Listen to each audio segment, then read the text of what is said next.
We're going to call this regular meeting of council to order Monday, May 15th, 2023 at 7 o'clock. I'm Councillor Murray and I'm acting mayor this evening. Mayor Little is with many of the mayors in the region. Council, thank you. With many of the mayors in the region in Ottawa looking for additional funds for transit in our community. I'm going to ask Councillor Ma to read the land acknowledgement and then we'll get started on our agenda.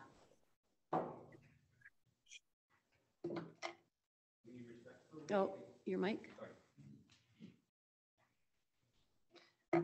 We respectfully acknowledge the original peoples of these lands and waters, specifically the Tsleil-Waututh, the Squamish, Musqueam, on whose unceded ancestral lands the District of North Vancouver is located. We value the opportunity to learn, share, and serve our community on these unceded lands. Thank you. Thank you, Councillor Ma.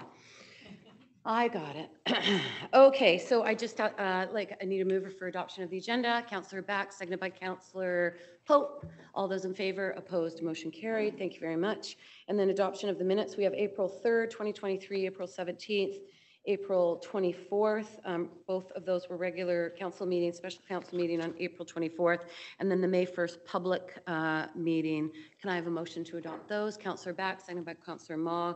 All those in favor, opposed, motion carried. And then public input. Madam Clerk, who do we have for public input? Public input. First, we have Colin Armstrong, followed by Kelly Bond, Brian Scott, and Norman Loeb. Thank you. Mr. Armstrong, do you want to come forward? Take a seat at the mic and welcome. Just your name and address. Thank you. Thank you for having us here today. My name is Colin Armstrong. I am the CEO of what we call HTEC, Hydrogen Technology and Energy Corporation. Basically, we'd like to first start by expressing our appreciation to the District of North Vancouver for supporting and being very responsive for the application process so far. I've been lucky enough to live and work and play on the unceded territory of the Musqueam, Squamish, and Tsleil-Waututh for over 50 years. So this is a pretty exciting project. I've been battling and trying to find solutions for climate change for more than 20 years. So I was pretty happy in 2019 when the the District of North Vancouver declared a climate emergency, and I think we were in our second heat dome. So it's kind of an appropriate time to just recognize how important that declaration of the emergency is. So HTEC was founded about 20 years ago in the District of North Vancouver, down by the Canadian Tire area, and we've been working to bring clean transportation solutions to really the province and the greater Vancouver area.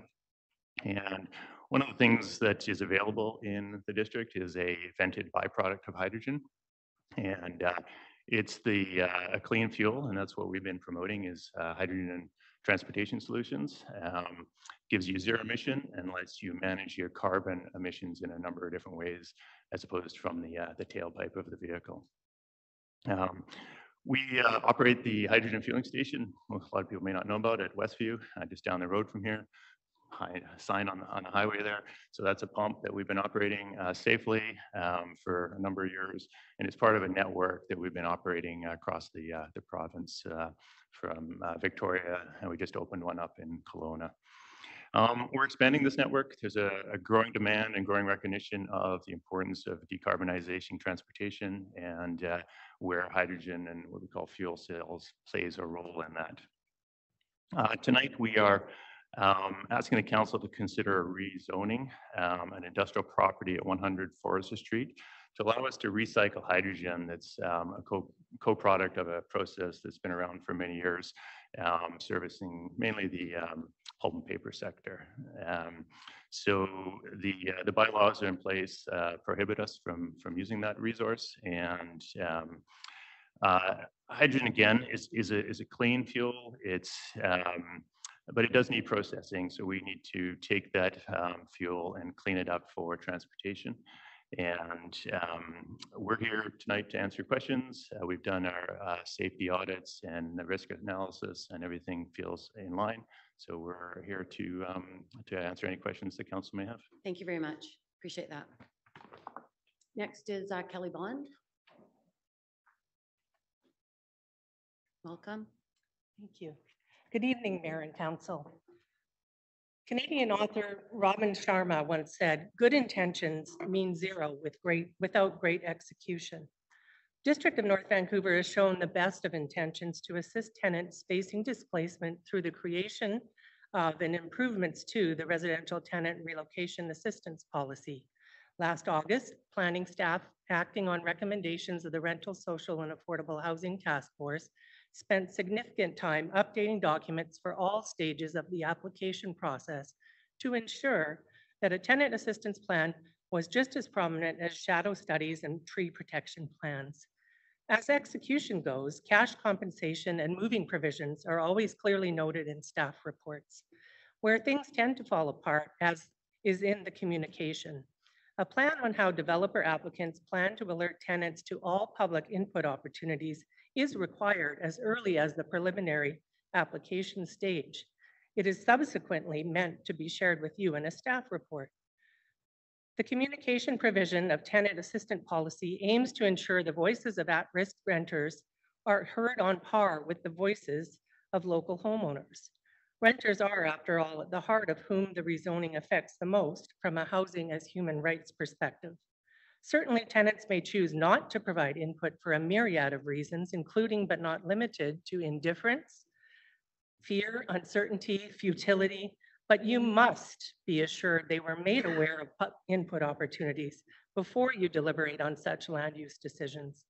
There was no indication in the staff report that tenants had been notified of first reading of the Bond Street project. I visited the subject homes on Bond Street last Thursday afternoon to drop a note. I connected with one tenant who said, and I quote, "Why am I notified on such short notice, and why are you the only one to make me aware?" If DNV are committed to protecting the remaining tenants in older properties while still allowing for the pursuit and realization of our housing goals, I offer 4 suggestions.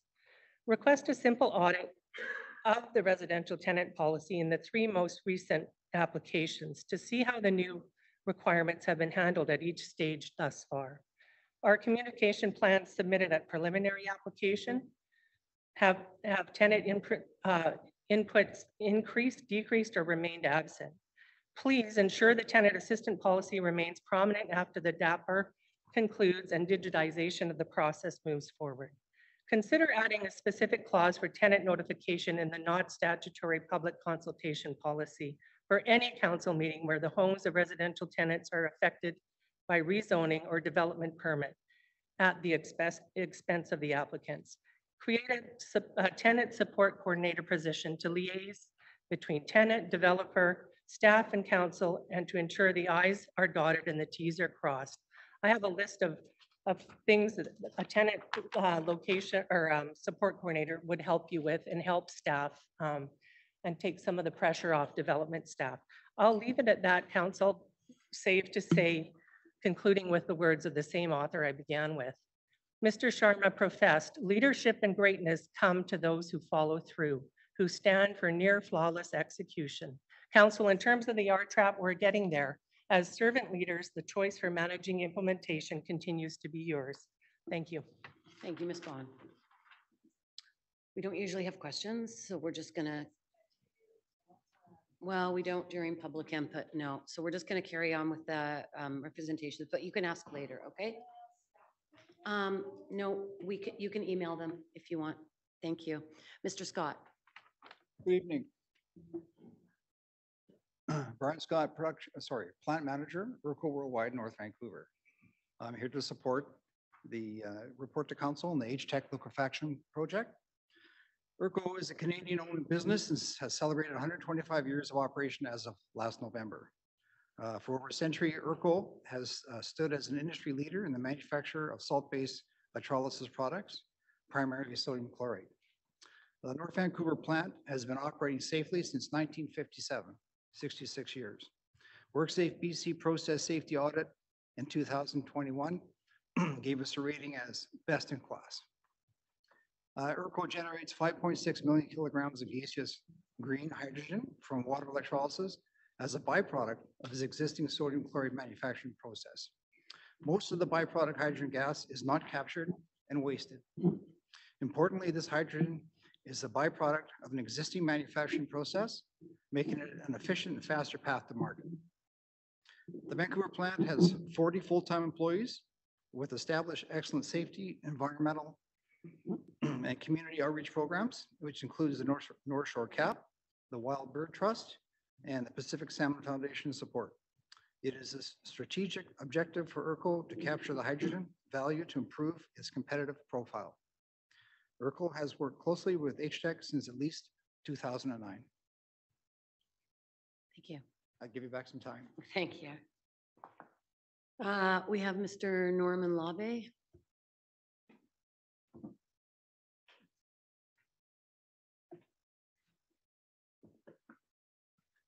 Thank you, Mayor and Council. My name is Norman Laube. I've been a resident of the District of North Vancouver for the past 40 years. I'm one of the principals of Pure Living Developments. We're the proponent for the 1541, 1557 Bond Street rental apartment project. And I just wanted to say we've been working very hard over the past 5 years with staff and our consulting team. I'm here with Reza Salahi, who is our architect. We're here to answer any questions you have about the project. We think we've put forward a very compelling proposal that we've been working very diligently at to make it a very desirable project. Thank you very much. Thank you. And then I think we have an online attendee, Hazen Colbert. I think you can hear me. Deputy Mayor, at least I'm hearing. Thank you. Go ahead. Deputy Mayor and Council and staff, I am here to speak about a very disturbing issue that has occurred over the last month, and specifically in the last 3 weeks. And it's one of the reasons, but I don't say it's the only one, why Mayor Little was absent at the workshop last week and absent tonight. Both Mayor Little and I have received threats. In Mayor Little's case, it was a threat against a family member. In my case, it was a threat directly against me. And these threats came because we did not support artificial turf fields in the District of North Vancouver. I do not agree that threats against members of the council, including the mayor, and including people speaking of public input, should actually be used to direct policy. This was extraordinarily disturbing to me. It's something that, normally I've had objections. I've even had what I will call minor threats. And I have to say this, but to see a member of the council, the mayor, not only being threatened directly, but by proxy through his family, it was shocking to me. I know that people are supportive of artificial fields. I don't deny that. But what I'm seeing happening is we have this divisiveness that's taking place with respect to certain facilities, and artificial turf fields are just one. Bike lanes the other, and those really strange picket or pickleball courts are the third. None of these three things are fundamental. None of these three things are critical to the management of a municipality. And I just ask that this council stand firm against threats by the people behind these initiatives. Stand firm, because it's disturbing. It's just disturbing. And Councillor Murray and those other councillors who have known me for a while, you guys are probably shocked to know that I am very wary of threats and really worried about them. Thank you all for listening. And thank you, Deputy Mayor Murray, for listening. Thank you. Thank you. Thank you, Mr. Kohler. Okay, that's public input. Is there anybody else in the audience that would like to say anything? We have a few minutes left. Anything? Okay, thank you so much. Okay, so, Corey, you're on there. Oh, hi, Corey. There Sorry, you go. Corey. Thank you. Sorry, and Corey, we missed you last week too, and we didn't, and I'd like to apologize because we didn't actually have you on the screen, and that was an error on our part, so I'd like to apologize for that. And I almost did it again, although last week I didn't have a screen. So go ahead, Mr. Cost. Dr. Cost, we'd love to hear from you. Yes, I just want to speak on an item that's coming up later this evening, maybe not so long from now. On the 8.4 text amendment rezoning for a hydrogen liquefaction plant. And I submitted the report to Mayor and Council early today. And I hope you find the information, which I tried to have as factual as possible, useful. I noticed that Doug McCutcheon, who wrote the Maplewood chemical hazard DPA preliminary study back in 2012 about the chlorine plant, also now wrote the quantitative risk assessment, the QRA, for this proposed hydrogen plant. And it's quite extensive, quite complete. I do have some cautions that the study excluded the very thing that I'm worried about, which is a complete exhaustion of one of these large cylinders of hydrogen, not just simply the inlet or outlet pieces. So it's uncertain just how far the chlorine plant is separated from this facility, but it's a key element. I think that that distance be appropriate and safe. I would hate to see a cascade impact where one explosion causes a very unusual release of chlorine. So from the economic point of view, I think my personal opinion is that this is not a viable alternative to lithium ion batteries. I think the costs are prohibitive, and from a thermodynamic point of view, just the physics and chemistry, the amount of electricity that's required to make a liter of hydrogen is just prohibitive compared to using that electricity to run an electric vehicle. So I urge council to read the detailed report that I've submitted. And if they have any questions, don't hesitate to contact me on this important issue. Thank you. Thank you, Dr. Cost. Appreciate your input. Okay. Anybody else?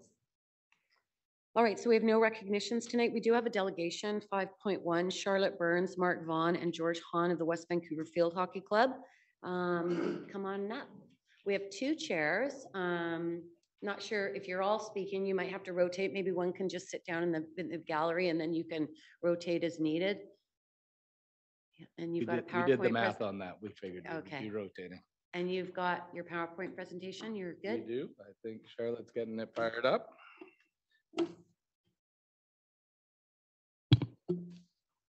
Welcome. Is it fired up? Are we there? Hold on. Technology. Thank you, Tamsin. Appreciate that. Thank you. Oh. And you can have the sweater if you want to on the back of the chair. Help yourself. We just leave with it. Absolutely. Yeah, might get cool later. Might get freezing in here now that we've tried to fix the boiler. We were in an oven in the committee room and it's quite pleasant here. Okay, hold on. A few technical difficulties. We're going to get this right one of these days. It's impressive. You're well zooming people in from all over the place. You know, we're good at that. Oh, here we go. Excellent. Okay, you're on. So Acting Mayor and Council, thank you so much for taking the time to hear us. West Vancouver Field Hockey Club is the largest field hockey club in North America. We offer programming for all skill levels and all ages with varying degrees of competition. Pre-COVID, we had approximately 2,000 members, and currently we have over 1,100 juniors enrolled in our spring league and approximately 400 juniors playing in our fall programming. We also offer summer and winter programs, and we run adult leagues for men and women, as well as recreational programs. Our youngest member is 5 years old, and our current oldest member is 74. The club was originally based at Hugo Ray with the best grass fields back when men and women and juniors were first established in the late 60s and early 70s. And through long consultation with the District of West Vancouver, we arrived at the water-based turf at Rutledge Field at Ambleside, which I'm sure many of you have driven by. And that was opened in September of 2011. It's currently our home turf. So we're excited that the men's and women's national field hockey team is home in our club, right? They play at Rutledge. In 2019, we hosted the men's field hockey Olympic qualifier between Canada and Ireland. They played a series, and we were happy to say that our men qualified for the Olympics, 2020 Olympics, in a very close match. Most recently, it was a host for 2 games of the U16 Junior Women's Series at Canada versus the US. And on a personal note, my daughter, who grew up in Edgemont Village, has played for our club since 2002, is on the women's national team. And last year, they qualified for the Women's World Cup for the first time in 22 years. To support our programming during our large junior season, because we have over 1,000 players, we're really grateful to the District of North Vancouver and staff for arranging so our players can access the North Vancouver fields at Sutherland, William Griffin, and Confederation Fields this season. Thanks to Jenny Angel and her team. So juniors, were 70 to 75% of our members are from North Vancouver. Adults, a little bit different, 50 to 70%, depending on whether it's women's or men's. Oh, yeah. I'll slide out. Oh, sorry. Okay. There we go. So our juniors, 70 to 75% North Vancouver residents, and adults between 50 and 70% North Vancouver residents. So in our school program, we send our club coaches and some national team players out to elementary schools across the North Shore to teach them field hockey. These are free sessions, and this past year we saw over 4,000 students. We also give out scholarships for post-secondary education for our grade 12 members, and the field hockey is a pathway for partial or full field hockey scholarships, assisting many players to attend universities in Canada and the US. We also support the high school field hockey program. And here we have Handsworth Senior Girls, who were the winners of the BC AAA. They were the field hockey high school champions in 2022. So our club is based on the Sport for Life principles of inclusivity, gender equity, junior development, and role models. We like to have female coaches demonstrate pathways and leadership to our female players. One of the programs we're really proud of is Pitch Pals. It's a one-on-one support for players who may need social support in group situations, for kids who have extreme anxiety or may be neurodivergent. We have our team players who are junior coaches assist them on the field one-to-one so they can participate in the group sessions. We're all about friendship and development. So we develop umpires, our coaches, and we have players on the junior national and senior national teams from our club. We have adults mentoring kids on the adult leagues, and we have drop-ins from men's and women's national teams into our sessions. We're all about building community and celebrating friendship. These are photos from a grad party that we had in 2021 and our club day last September. We raised money last fall for the Lookout Foundation, and we have an annual toy and food drive, and we collect used equipment and donate locally, both to Ventec, who is starting a program this year, and to an organization in Kenya that we're getting ready to send stuff to. So Just to close, we're focused on building community, and we're really excited to work with the district on future initiatives that we hope will include increasing access to sport for new immigrants, building our support for neurodivergent youth, and using sport to facilitate reconciliation. Of course, we're always looking for things. Our turf capacity is about 95%. So we're always trying to find opportunities for expanding our playing facilities. Thank you very much. Appreciate that. Council, can I have a motion to receive the delegation? Councillor Ma, seconded by Councillor Pope. Do we have any questions, Councillor Ma? No question, but just a comment. My daughter was a member of your club. She really enjoyed her time, and there's some really great coaches. So, you know, I think having field hockey as another sport option for kids is important, and hopefully we will get some turf fields soon in the district, additional turf fields. Thank you. Councillor Pope. Before she got seriously whacked and decided wasn't for her. Neither here nor there, sorry. Anyway, I think you're a wonderful organization providing so many opportunities. And that Rutledge Field is just the most phenomenal facility. And I was at some point talking to the woman who was behind it all, who got the whole movement. Who was that? Pat McLeod? Yeah. Pat. Probably, she lives in the district. Person, because as I understand it, was a large part of it was privately fundraised. Was it? Yeah. It was significantly privately fundraised with provincial and federal governments chipping in the end, but actually was all initially done privately. Yeah, remarkable. And actually soccer stepped up and were really helpful. We actually worked quite tight with soccer to help make it happen. So that friendship across sports has been phenomenal. Great job. Thank you for everything you do. Yeah, thank you very much. Thank you for your presentation, which I found, excuse me, very interesting. My daughter never played field hockey, and I anything about the sport.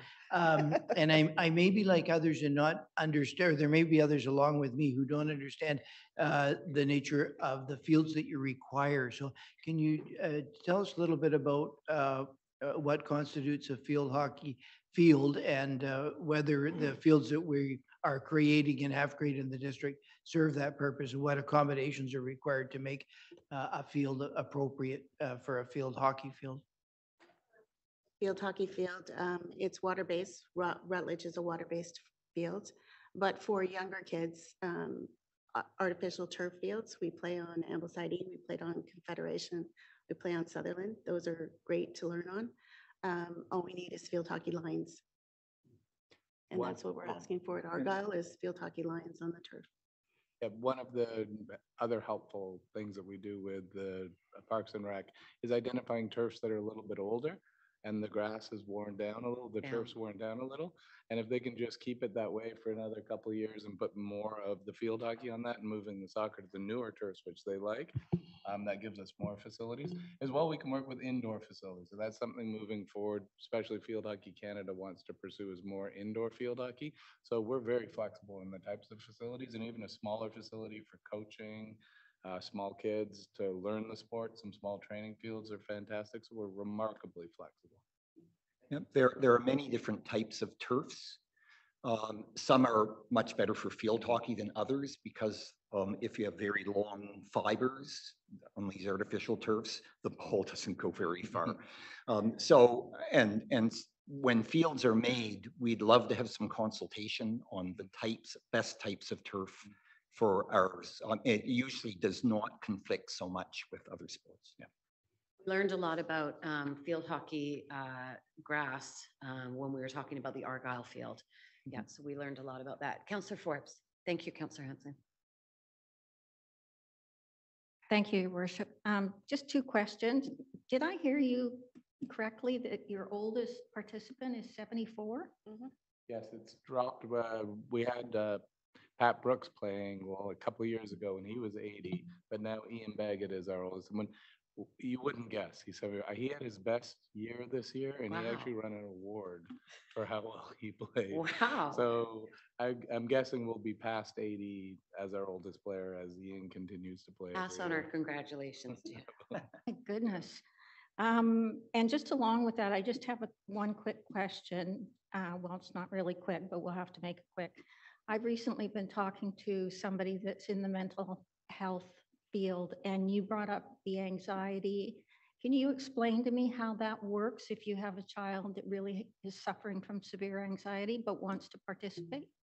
Well, post-COVID, we've seen a huge rise in anxiety, especially in teenagers. And it manifests itself very differently in each child. So if we get a parent indicating that their child is anxious in any way, we try and coach the coaches to work as best they can with the child to make sure that everybody in the session is safe. And if they ask for assistance, we can give them a teenage player who can work one-on-one with this individual player so that they're not impacting the rest of the group. The rest of the group can function and they can join the rest of the group when they're able, but they have somebody to watch over them if they're not able. I think that's fantastic that you thought about that and you're handling that, because an awful lot of kids nowadays, for whatever reasons, are suffering from mental anxiety. So And we thank just, you. it's so great for the kids to be outside playing, and we just want that for as many kids as possible. Thank you. Thank you, Councillor Forbes. Mr. Joyce, I'm just going to ask you if you can just give us a quick update as to where we are with our fields, and we're replacing some carpets, and just sort of the timelines. If you could just give us a brief overview. Through your worship, we've got tenders out for replacement for William Griffin. We've got Argyle that's under construction right now. It's still in 2022 on the time frame for that. And we have finishing the design on Inter River, so that'll be going out to tender and report back to council in the fall. Excellent. Thank you so much. And Ms. Burns, my apologies for that big, huge computer. I just have seen the top of your head. And I'm just going to ask staff to take note that we need to deal with that in future when we have groups of 3. Thank you so much for your presentation. I'll call the question on the motion. All those in favor? Opposed? Motion carried. Thank you so much. Have a lovely evening, and thanks for your presentation. Thank you so much. Tamsin will appreciate that. Thank you, Tamsin. Well done. Excellent. Okay, now we are going to release of closed meeting decisions. The April 27th, 2023 Advisory Oversight Committee, 6.1.1 Community Services Advisory Committee appointments for 2023-2025 that Michael Kleinsinger is appointed to the Community Services Advisory Committee for a 3-year term ending December 31st, 2025. And that Rivka Becky Zellickson is appointed to the Community Services Advisory Committee for a 3-year term ending December 31st, 2025. And that this resolution is released to the public. Reports from council and staff. The first one is an adoption council 8.1 bylaws 8617 and 8618 expanding the Inter-municipal Transportation Network Services business license scheme to Hope, Kent and Mission. There is no discussion on adoption. Can I have a motion? Councillor Hanson, seconded by Councillor Back. All those in favor? Opposed? Motion carried. Thank you. And now we're going to 8.2 bylaws 8623, 22, 24, and 25 OCP amendment rezoning housing agreement and development cost charges DCC waiver bylaws for a 6-story rental building at 1541, 1557 Bond Street. Over to Mr. Milburn. Is there a staff presentation, Mr. Milburn? Thank you very much, Your Worship, members of council. Ms. Yan Zhang, Manager of Development Planning, will have some introductory comments. I just thought it important to tackle a comment made earlier in tonight's agenda and just respond to the question asked. We think it's fundamentally important that the owners and occupiers of property, including tenants, be informed of the plans of prospective developers. In this particular case, a project information meeting was held in the district, and the owners and tenants were notified and able to provide comment. And those commentary is summarized in attachment 6 in tonight's staff report. I also would note that the first reading consideration notification was also provided to the tenants specifically last week after the agenda had been published.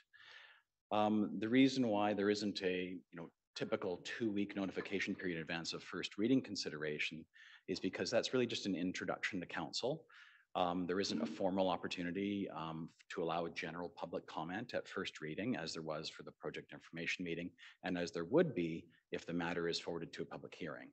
So there's, as I'm describing sort of multiple levels of notification, we definitely want to make sure those folks are notified, and they have been in this case. And I just thought that was an important clarification for council, and happy to pass the matter over to Yan Zhang to provide introductory materials. Do we know how many people attended that public meeting that were tenants? Just looking for answers from staff. Yeah, I think maybe that question can be answered by the applicant who's in attendance. And maybe I can just introduce the project, if I may, Ms. Yes. Acting Mayor. I would just clarify that although through the public hearing process, obviously that's a larger, there's a greater ability to be able to provide comments. There is an opportunity prior to first reading and at first reading to be able to also come forward, as Ms. Bond did, to present comments and thoughts. So just to clarify that. Thank you, Ms. Eng. Go ahead. Yeah, definitely, point taken. So this project is a 6-story rental building in the Lean Creek Town Center. The address is 1541 and 1557 Bond Street. And the proposal would bring in 65 purpose-built rental units, 6 of which is secured at below market rental rates. The proposal was assessed against the Lean Creek plan, and it was considered generally in compliance of the plan.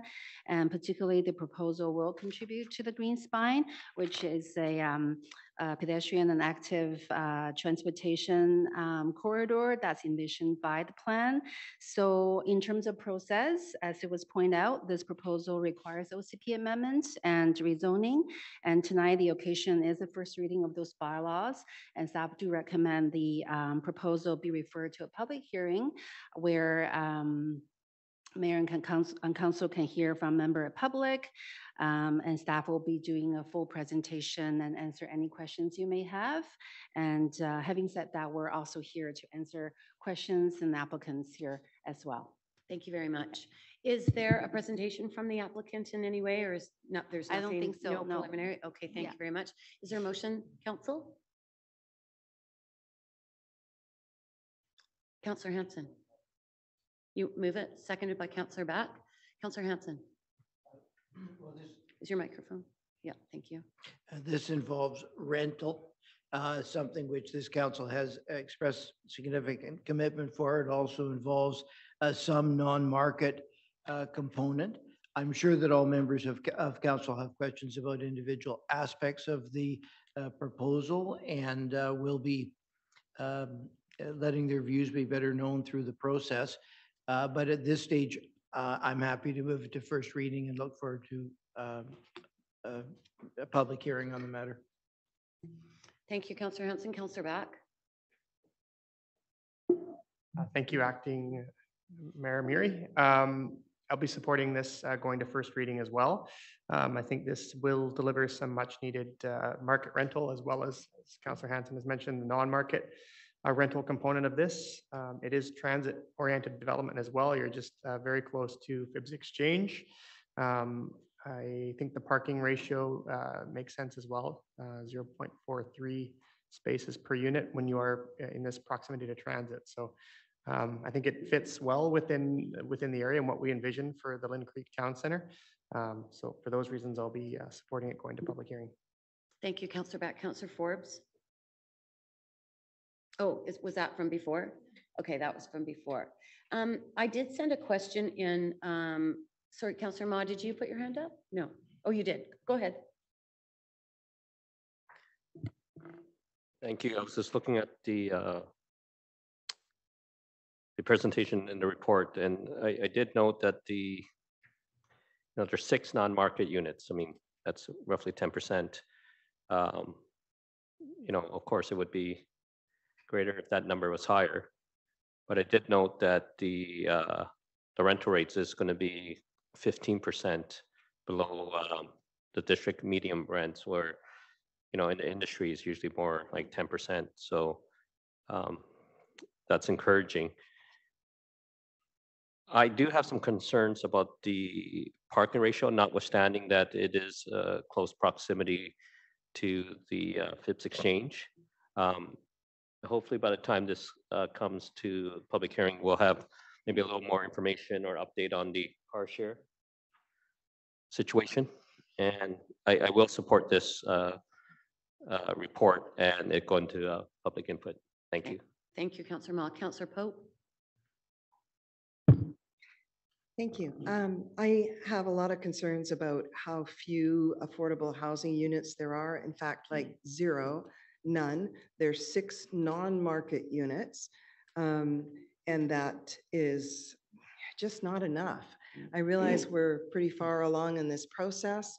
I don't want to hold it up because we do desperately need more rentals on the North Shore.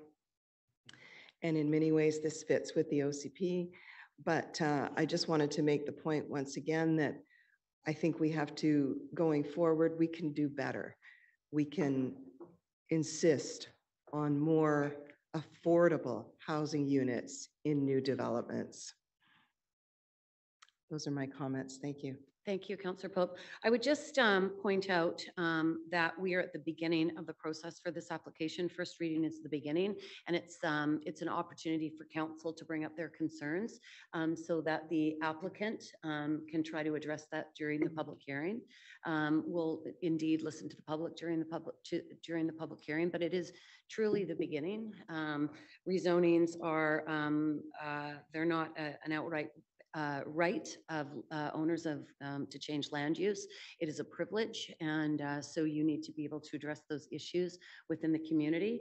My question, I did email a question today to staff in regards to how long the tenants have been in the houses that will be displacing them if indeed this public hearing is closed and council supports this application.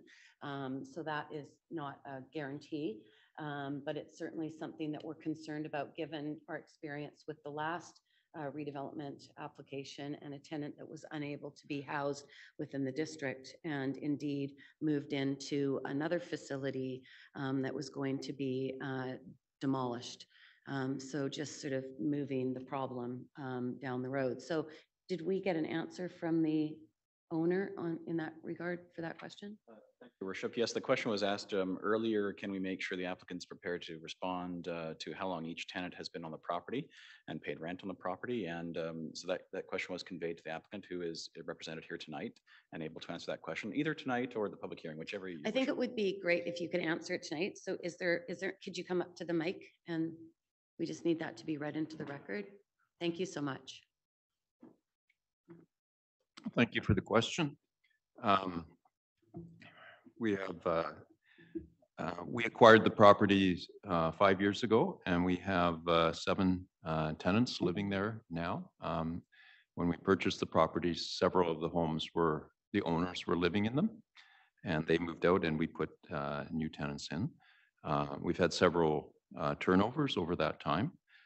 So we have a mix of tenants that have been there for, let's see, 1, 2, 3 that have been there for less than a year. And we have 2 that have been there for 3 years and 2 that have been there for 4 years. Okay. So I guess the reason I asked that question is because the rents from 4 years ago are quite different from the rents now. And the challenge that I think many people are facing in this community is that no level of rental is affordable anymore. Older rental units are the only affordable ones in the municipality on the North Shore in the region. On the North Shore, currently right now, an average 1-bedroom is going for $26.50. A bachelor in Lower Lonsdale, $27.50.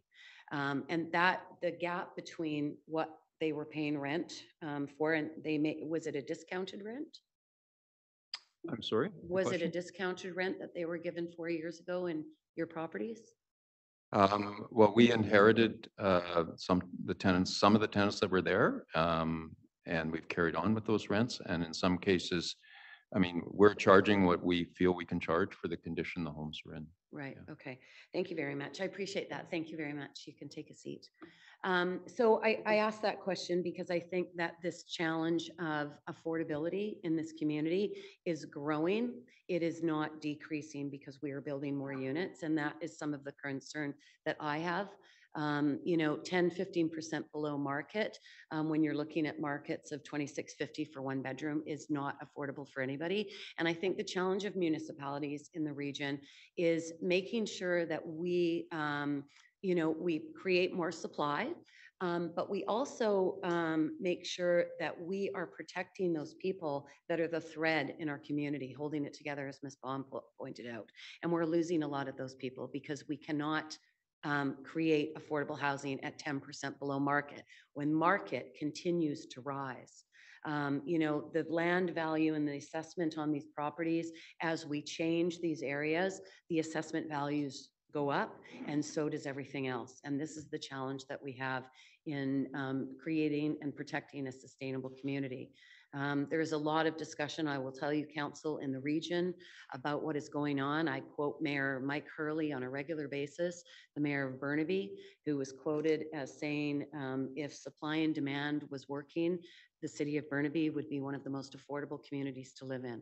And it's actually one of the most expensive. And they are building more density than anybody in the region right now. And so it's a problem that we're going to have to deal with. Otherwise, the employees that we need to support our communities, they're not going to be here. We're not going to find them. So I think we've heard from everybody. Does anybody else? Oh, Councillor Pope, sorry. I'm just trying to get used to this screen. I'm better with hands, actually. Much better with hands. Go ahead, Councillor Pope. Do you want to turn your mic on? I'll get it eventually.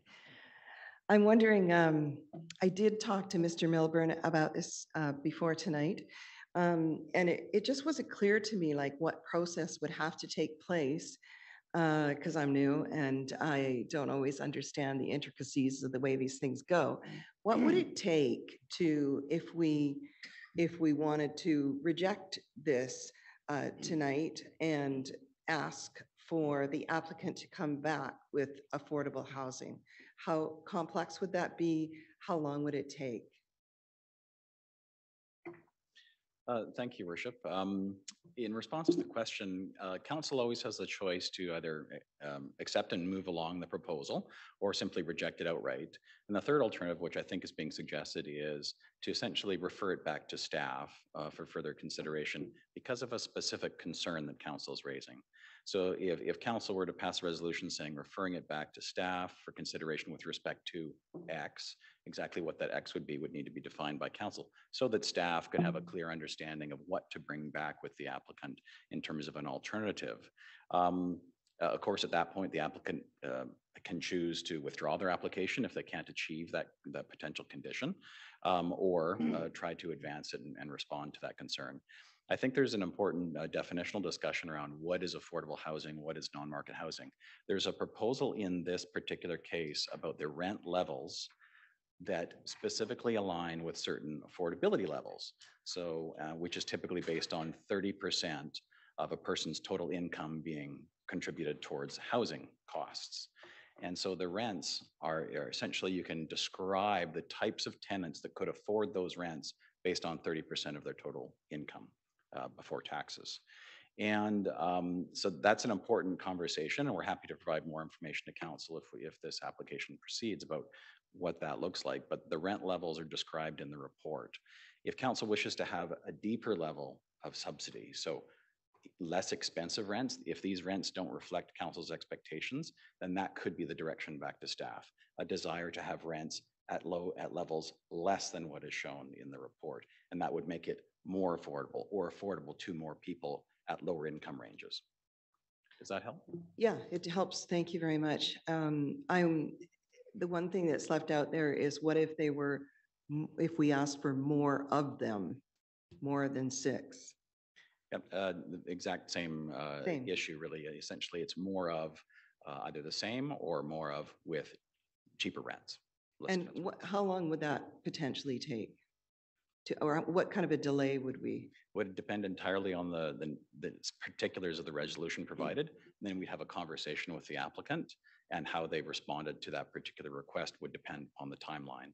One of the key things we do in advance of ever getting to this stage is we do a financial analysis with the applicant to try to ensure that if there is a community amenity contribution, it's being, in this case, driven into the affordability levels. And we have confirmed that it appears that if more affordability is required, the project potentially could not be financed because essentially the cost of developing would be too great. If I could assist Councillor Pope. Yeah. I think that, and I'm very, I've got great hope that we're going to have this discussion with this council going forward because we are in such a precarious situation with affordability in the region. And I think what we have to do is collectively as a council have a discussion with planning staff and give some direction for all future applications that are coming forward in regards to the percentage that we're looking for below market. I know Councillor Adrian Carr is bringing forward a motion to the City of Vancouver to look at 30% below market because we need to be able to protect the housing that we are demolishing through these redevelopment applications. So I think what you're suggesting is absolutely, we're at a great time in our council. We've got a new council going forward, and I think we need to have that very fulsome discussion about the kind of direction that we want to give to staff so they can come back. So applicants that are coming forward understand right at the very beginning what we expect, and if they can't achieve that, then maybe they have to make other decisions in regards to their properties. So I think it's very timely, and I would encourage you to work with staff on moving forward in regards to a workshop or an agenda item coming forward. Thank you very much for saying that. That is exactly what I've been speaking to Mr. Milburn about over the last couple of months. And he assures me that there is work being done on it and that something's coming up fairly soon in that regard. Mr. Milburn? Thank you, Worship. As noted in the Housing Initiatives update provided previously to Council, there's a series of housing initiative conversations occurring over 2023. And indeed, one of those conversations is essentially the financing of affordable housing projects and how we can do that effectively. So that information will be coming back to Council. I know Mr. Stewart has his hand up, and I've got Councillor Forbes and Councillor Ma that would like to speak. I think the other thing that we really need to talk about is the idea that affordable housing is an amenity. Is that something that council and the community agrees with? That affordable housing is an amenity? Or is affordable housing just a right and a need in our community that we need to protect at all costs? So I think that we're going to have some really good discussions, and Councillor Pope, I'm happy to work with you, on that work. Councillor Forbes. No, I'll go to you and then I'll come back to the manager. He's okay. Thank you, Your Worship. I was going to say, although this is an all rental project, which is something that we do need badly in North Vancouver, it pushes the height and the density right to the max, 6 stories and 2.67 FSR.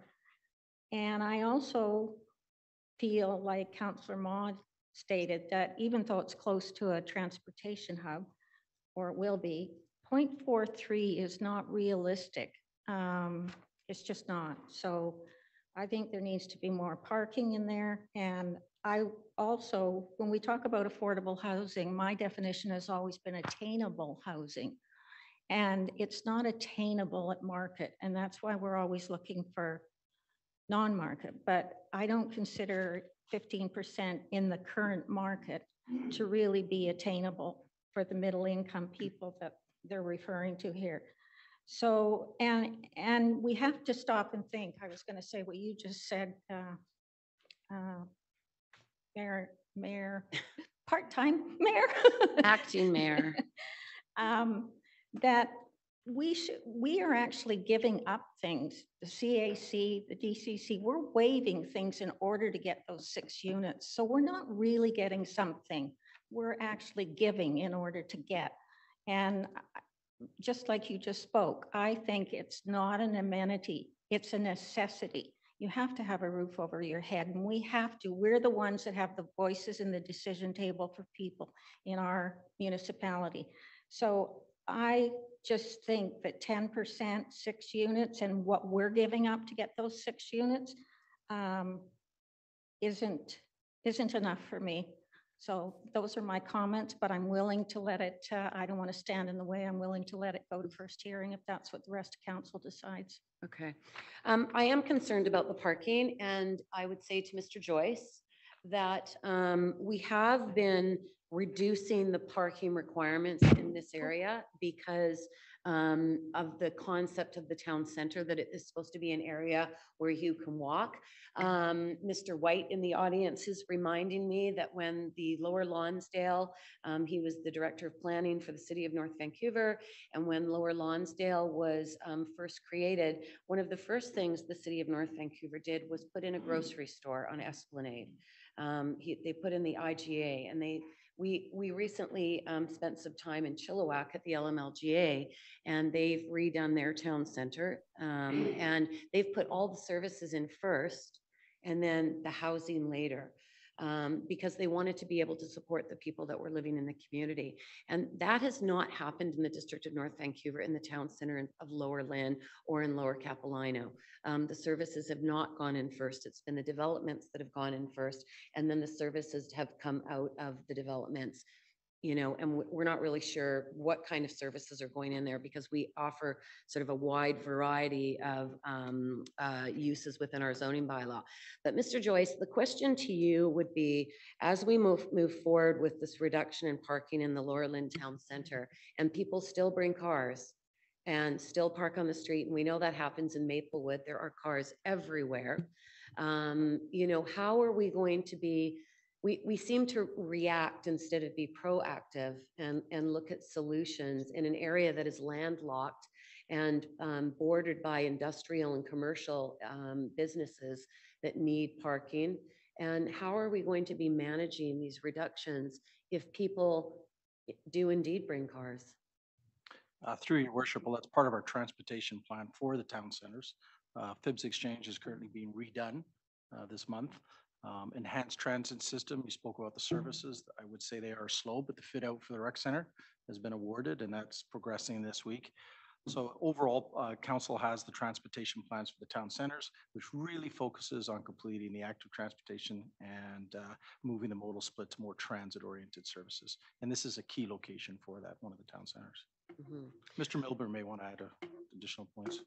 Mr. Milburn? Just to supplement the comment, I think it's quite clear that the on-street parking standards within the town centers will need to evolve over time as the projects are built in the site. So that's a given, and Mr. Joyce could comment on the on-street standards, but that certainly will need to evolve.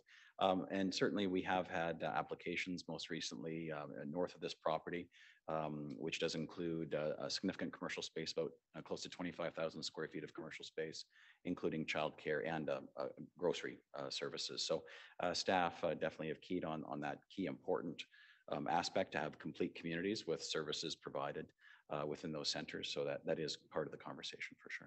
Thank you. I think with the price of groceries, most people are going to be getting in their car and driving to Superstore, because that's, you know, that's an affordable place to grocery shop, and even they are challenged to have everything at a level that most people can afford. So I think all these things are tied together. I think it's a really important conversation that we're going to have in regards to how we're going to look different at things going forward. And I look forward to that discussion. Councillor Pope? I didn't quite finish my time before, so Go ahead. I hope that's okay. Yeah.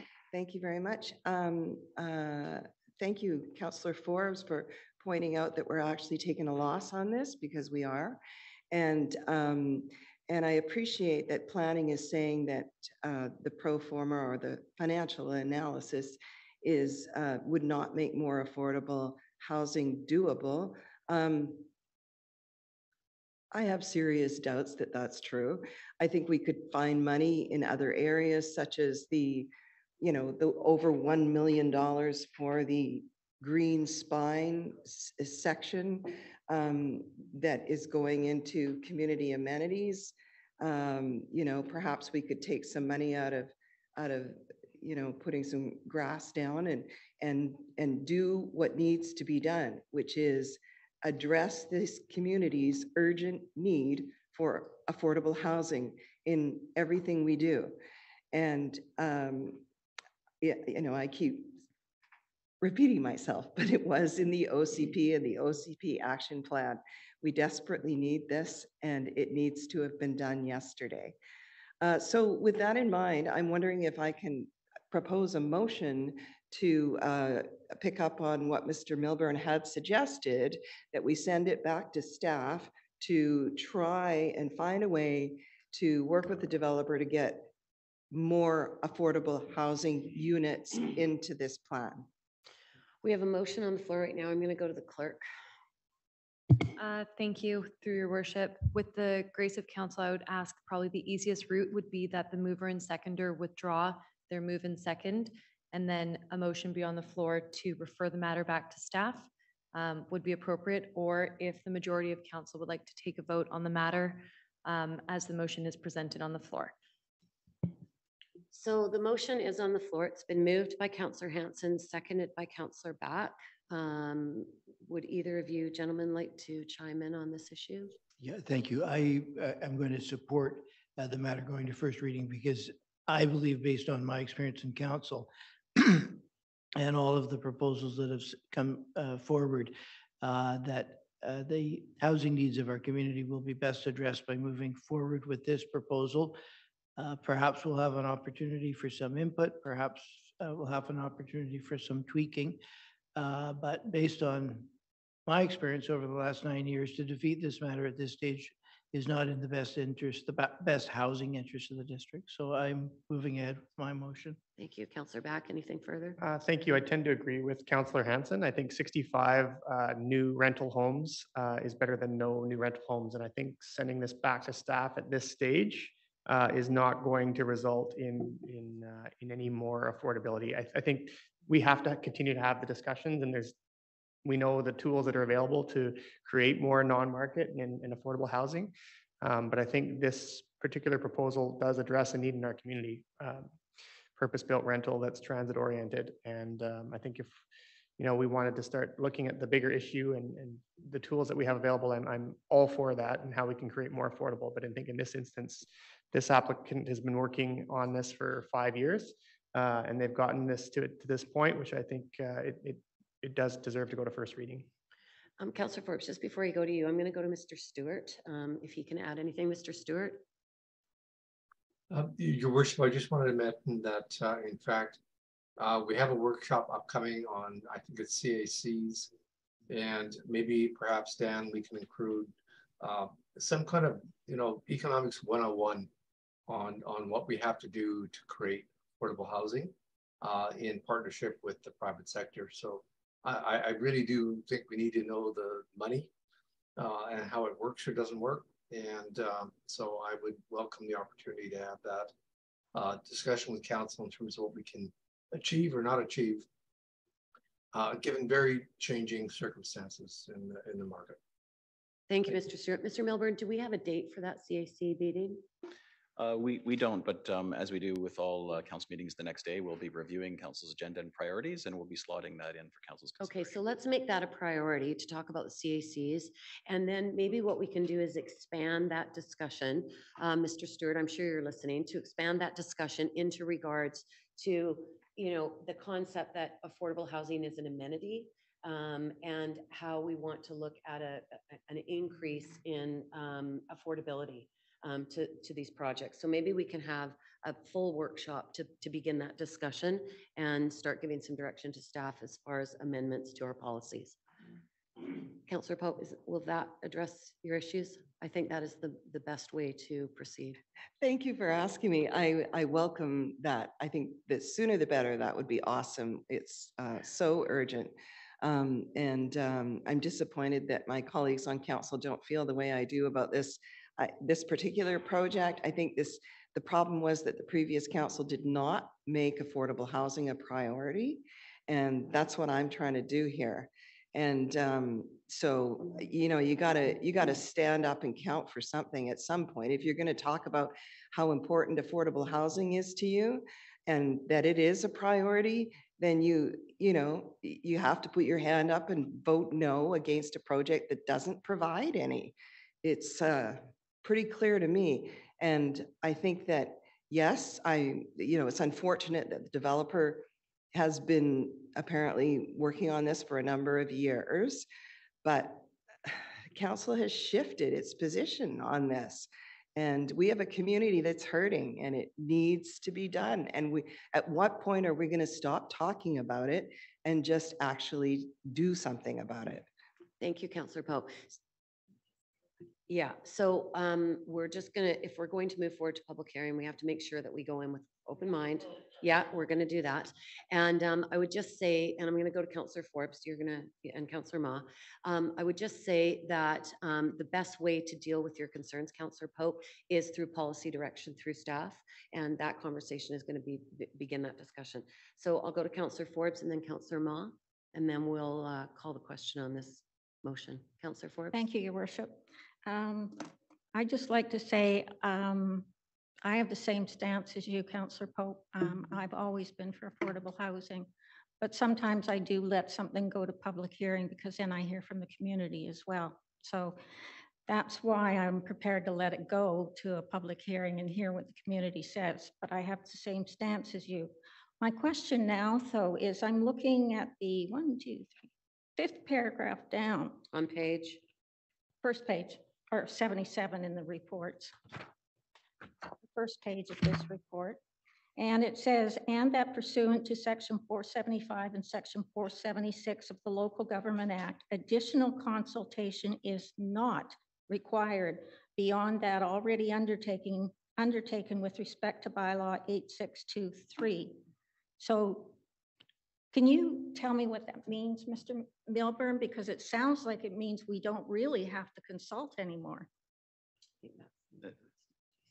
Go ahead, Mr. Milburn. Happy to respond to that question.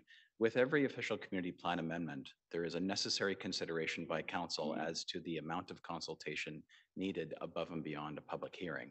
Who to consult, how often, and by what method. In a rezoning that is generally consistent with the direction council has already provided through its official community plan on a high level, as well as a local neighborhood plan, then staff typically recommend the usual process, which is the project information meeting in advance of first reading, as well as the public hearing consideration, and that no further consultation may be necessary. However, that decision rests with council. Council could choose to do additional forms of consultation. It's not recommended in this circumstance, given the direction council's already provided by way of policy for this town center. That we will go to public hearing on it. And go to public hearing. Yeah, So it doesn't avoid the public hearing. This would be above and beyond. Council has the option to require above and beyond consultation. Yeah. Thank you for that opportunity to clarify. Okay, and one other question. I was a bit confused between what you said where information is exchanged with the current residents at this hearing and when it gets to public hearing, if it gets there, and what Kelly Bond said from the audience, saying it should be right from the preliminary. And I know I spoke to you earlier this week that you have copies of all correspondence from, or you're supposed to have copies of all correspondence from the applicant to the renters involved. So I'm wondering, could you clarify if it's your interpretation or Ms. Bond's interpretation that rules kind of? Your Worship, we'd be happy to provide it to members of council. We have received confirmation about the notice that was provided, both of the early input meeting as well as first reading consideration. I can't comment on Ms. Bond's conversations with any member of the public, as I've not been party to that. But what you're saying is you do have some information right from the very beginning. There was a preliminary notification to the renters as well as the one last week. That's correct, Acting Mary. It's we received confirmation. I believe it's a couple weeks in advance of the PIM or the information meeting that has occurred. Okay. So we know that they received that information because we received confirmation already. Okay, thank you. Thank you, Councillor Ma. Thank you, Mayor Little. I mean, sorry, Mayor. Sorry, it's been a long day. That's okay. Carry on. You know, I think as individual councillors, we're all supportive of affordable, or as Councillor Forbes says, did I get that right, Councillor Forbes? Yes. Attainable housing. As someone who recently resigned from BC Housing last year and is now working for a nonprofit housing provider, I know firsthand the challenges of trying to house people. I deal with that every day. This might be one of those times when we shouldn't let perfection be the enemy of good. There's things that I would like to see addressed in this proposal. I would love it if there was more non-market housing. I think we also need to look at the parking ratio, but I look forward to hearing back from the applicant after the public hearings. Thank you. Thank you, Councillor Mao. Okay, so we've exhausted the speakers list. I'm going to call the question on going to public hearing. All those in favor? Opposed? Motion is carried. And can we have a date for the public hearing? Yes, thank you, through your worship. We're looking at tentatively holding that public hearing on June 13th. June 13th. Thank you, Council. We are on to the next item, and that is the proposed partial highway closure and dedication removal for Bond Street.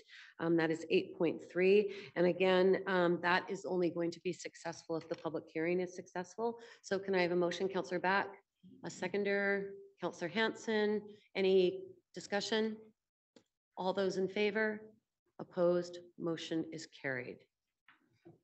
And then our final item this evening, thank you very much for your patience, is 8.4, the text amendment rezoning for a hydrogen liquefaction facility at 100 Forester Street, Bylaw 8626. And we have a presentation from staff in regards to that. Yes, Ms. Chair and member of council. I think acting mayor, like everybody is so confused about this. I've never had so much confusion. I've sat in this chair before. So much confusion. So it's acting mayor or acting mayor Murray works. That's okay. That's okay. We're all learning. So acting mayor is the appropriate term to address the chair in this situation. So Ms. Yang, carry on. Not much of a presentation. This is just a project introduction. So this is rezoning for, rezoning for a hydrogen liquefaction facility at 100 Forester Street. The proposal, as you heard earlier from the proponent, is to use the waste hydrogen on site produced by ERCO to use that to produce liquid hydrogen fuel and to supply the local market.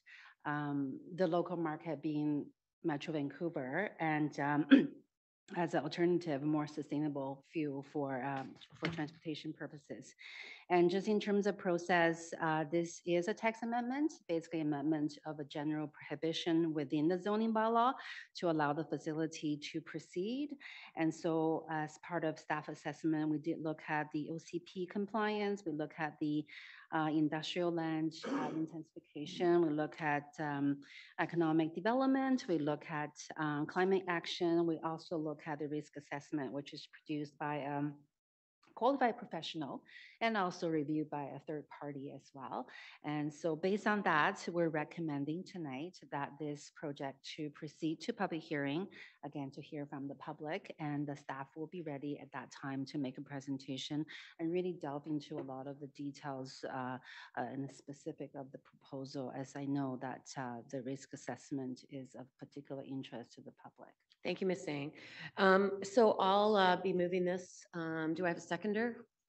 Councillor Ma. I did attend there was a public information meeting at Kenneth Gordon in Maplewood, and I did attend that meeting. I know Councillor Ma was there. I was not there for very long. Mayor Little was there as well. I know this area very well, and over the years, we've certainly worked with our industrial partners down in Maplewood. CanX has had 5 different names over the years. It was originally Hooker Chemicals. We have a very, active industrialized community down there. And as has been pointed out by the presentations earlier, I will say an exemplary safety record in the area. Certainly when CanXus rezoned many, many years ago, it was a very controversial decision to rezone that land, which is where the Maplewood Business Park basically sits, land owned by them. And it was a very controversial decision because of the concept of the liquid chlorine. And so we went through a peer review on that property, and it brought up a lot of other issues with neighboring properties and the chemicals that they store and the products that they deal with. And I think over the years, the industries have been very responsible to move forward proactively in making sure that their plants and facilities are some of the best in the country. And I will also say I've always been supportive of the industrial activity in the district. We certainly the North Shore was built on blue collar workers. They maintain some of the highest paid jobs on the waterfront and in the municipality. And I've always been very I've always wanted to protect that base in that industrial community, because it is so important to how we sustain our community going forward. So I think this is not certainly as controversial as CanXus was when we looked at that original application. I know that we're recapturing something that we're losing right now, and we're looking at driving it into the direction of the trucking industry. Now we just have to figure out how we move those trucks on these limited road networks that we have, which is very challenging. And I've spoke to the operators of those concerns that I have. You already have a significant, or not really a significant number, but you already have vehicles on the road that are coming out of your plant. So as things evolve and grow, we have to deal with the numbers of vehicles that we have coming into the area, container trucks, et cetera, all on a very limited road network, which is a challenge. So I'm happy to move this to public hearing. If there's any other comments, Councillor Ma? Thank you, Acting Mayor Murray. Thank you, Councillor Ma. Well done. I'm learning. I'm happy to support the proposal being given first reading and look forward to hearing from the public. My support is based on the following. I have to admit, the only science course I took in high school was physics, so I'm not too familiar with chemistry, so that disclaimer first. But I do note from the staff report that there's the McCutcheon report on safety issues. So that's a big concern. I'm glad that's been addressed. I also make note that the byproduct of the ERCO plant, which is currently released into the atmosphere, will be the input for the HTEC processing. And the output from the HTEC processing is an alternate transportation fuel. And I think if I understand that correctly, that's very positive for the environment. I'm not going to give an opinion on the viability of hydrogen fueled vehicles. Just for the record, I drive an EV myself. That kind of business decision is left up to the proponent to decide if that's viable or not. I don't think it's for council to decide if your business is viable or not. I also make note that in terms of waterfront land use, having the HTEC processing plant on the same footprint, it does intensify use of industrial lands. The proposed HTEC will be built on an unused portion of the ERCO site. Is that correct? Right. And finally, I make note that this is good for both economic development and the climate. My understanding from reading the report, there's 50 jobs during the construction and operations, and they'll also, I believe, allow ERCO to continue operating and safeguard 40 jobs there as well. So from an economic perspective, that's pretty good. The one thing I would ask staff to report back to is provide a little more detail on the consultation with the First Nations. I'd like to hear what TWN's thoughts are on this. I know from being at the information session that there's been outreach. I just want to know what that is. So Thank you. Maybe the applicant can provide that information during the public hearing if staff is unable to. So any communications that you've had with Tsleil-Waututh, that would be great to bring that forward for council's information. Any other comments from council? I don't see any. I'm going to call the question. Oh, hold on, Councillor Forbes. Go ahead, sorry. Thank you, Acting Mayor Murray. I have some concerns with this report, and I didn't take chemistry in high school. I took biology. So I had some concerns going through this, and in particular, I had asked staff for the QRA report. A few years back, I was in the committee room when Doug McCutcheon gave his speech about the risk factors with the AirCo plant and the chemical fallout if there was an accident there. And he had some real concerns about that plant. They may not have come to fruition, but if something, it only takes once, and if something does happen, he had some real concerns about that. And now I have some concerns. Maybe individually, not right next to each other, that might be something different. But the fact that they're right next to each other really scares me. And I tried to read through the QRA report and try to understand it as much as I could. But I thought back to his comments about AirCo back then, and I'm thinking now we're putting hydrogen next to it. And I just think it's not the place for it to be.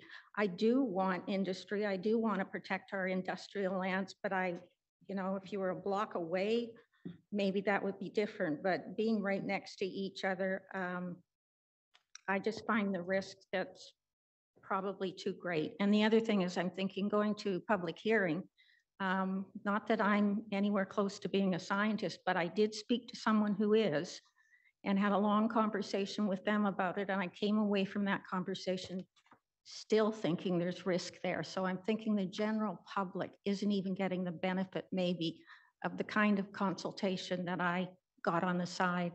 So if you could move a block away, which I know you can't, I'm too nervous about the risk. So I'm not going to support this recommendation. Thank you, Councillor Forbes. I think it's just important to recognize that there already is hydrogen on the site. It's already a use. Yes, but it's already in existence. I just want to clarify that for you. Are there any other comments from council? Then I'll call the question. All those in favor? Opposed? Councillor Forbes is opposed. Motion is carried. And can I have a date for that public hearing, please? Yes, thank you. Through your worship, tentatively scheduled to combine that actually with the bond public hearing, scheduled to be on June 13th, but that will be confirmed by staff. Okay, thank you very much.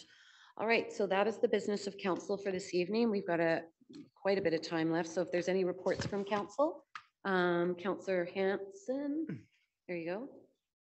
Yep. Thank you very much, Acting Mayor Murray.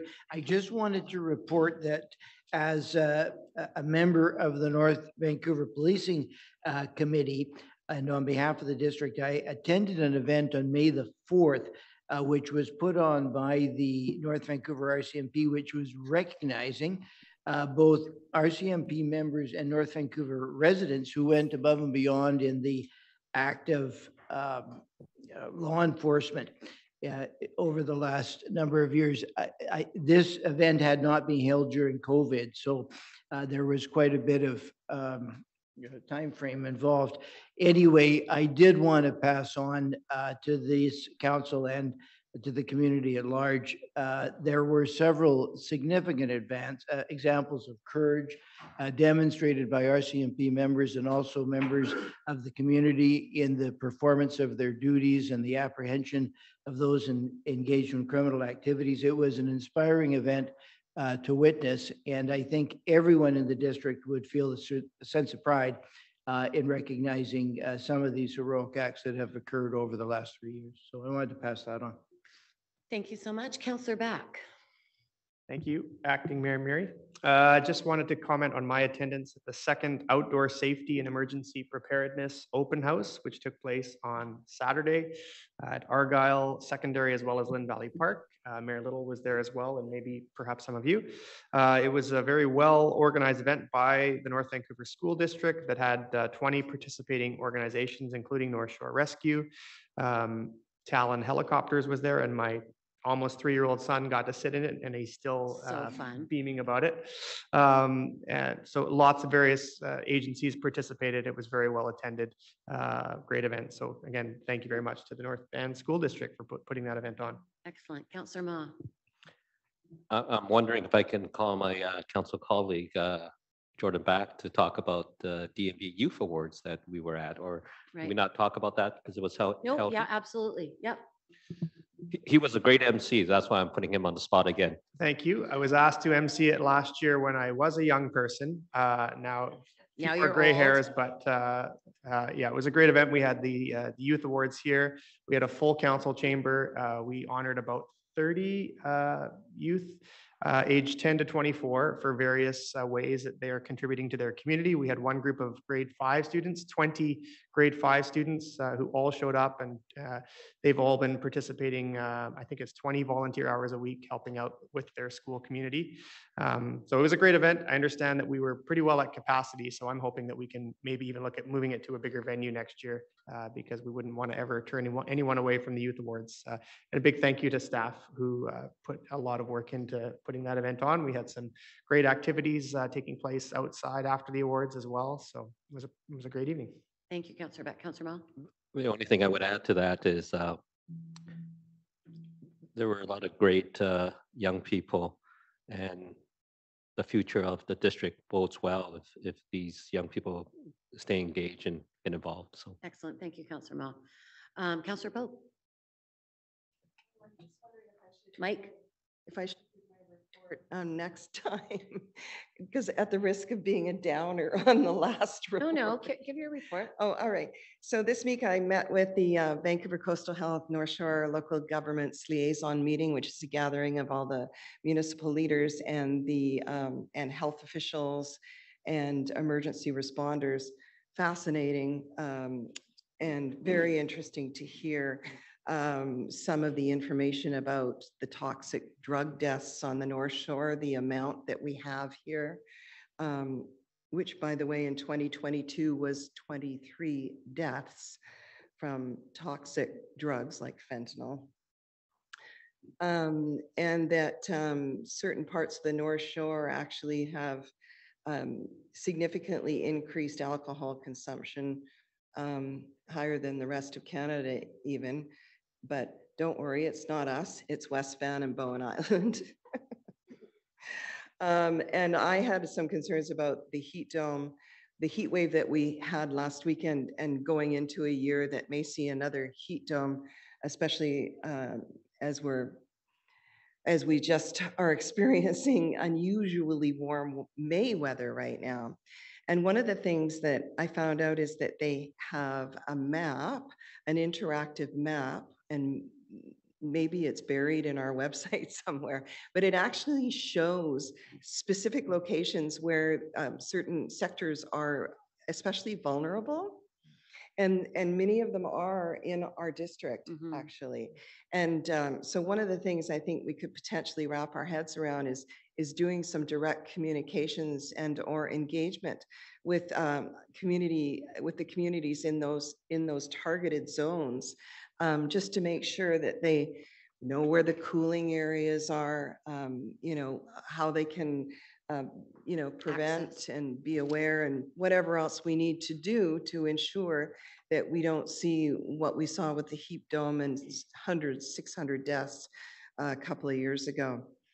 So there's also some more nurses coming back to Lionsgate Hospital. They've just hired quite a few, and it sounds like they're getting some really good flow going in with the various departments like emergency and other areas, so that they can move people through the clogged up emergency zones into many of the other departments of the hospital. It's, you know, fairly complex, but it sounds like they're doing some really interesting kind of opening, outside the box kind of thinking in how to get patients so that we're not seeing the backlogs that we've been seeing for the last couple of years. And also just a real strong focus on mental health and, the huge increase in police-related mental health calls on the North Shore. And very glad to hear that car 22, which of course is the police car with the registered nurse, along with a specialty in mental health, that car is now operating 7 days a week until 8 p.m. I noted that I wished that there was more than one car 22. But of course, now we also have the Foundry services, and those are really engaging with the community very well. Excellent. Thank you, Councillor Pope. I'll just report, Councillors Ma, Pope, and myself and the mayor attended the Lower Mainland Local Government Association at Harrison over a week ago. It was a good event. We had a resolution that passed unanimously, and that was, I worked with Kelly Bond on that resolution, and it passed unanimously, and that was to be able to maintain existing rents of people being displaced. There's a huge discussion going on, again, at the regional level and through the local government association in regards to affordability. And I think, there's going to be some changes as we look down the road. So that was a very good event. It's a good networking event with our other municipalities and getting to know the new council. So it was, I think we all enjoyed ourselves, and there was a lot of really good information that came out of it. And Councillor Pope and I attended opening day at the Deep Cove Yacht Club last week. It was a little bit, it was not as nice as the Burrard Yacht Club had on their opening day on Saturday. It was a bit rainy, but it was still nice to see everybody and see the boats out on the water. So that was a nice event. I'm going to go to Mr. Stewart to wrap up our evening. Mr. Stewart, anything to report? Oh, your mic's not on. Mike. Two quick issues, Your Worship. One is there's been a fair bit of interest in the protests that are occurring on the overpass at Mountain Highway. Right. And Moti has achieved an injunction against those for safety reasons. And so we're working with the RCMP to try to change that or fix that. I just wanted to let council know that. The second thing is on a very positive note. Some of you may have known Mike Danks, who is an assistant chief down to the city of North Vancouver and the head of the North Shore Rescue Association, and he's going to be joining us as a deputy chief.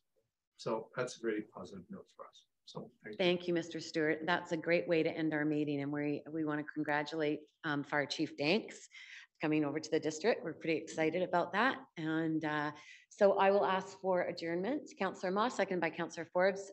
All those in favor, opposed, motion carried. Thank you so much to the public for coming out this evening. Thank you, council. Thank you, staff, and have a good evening.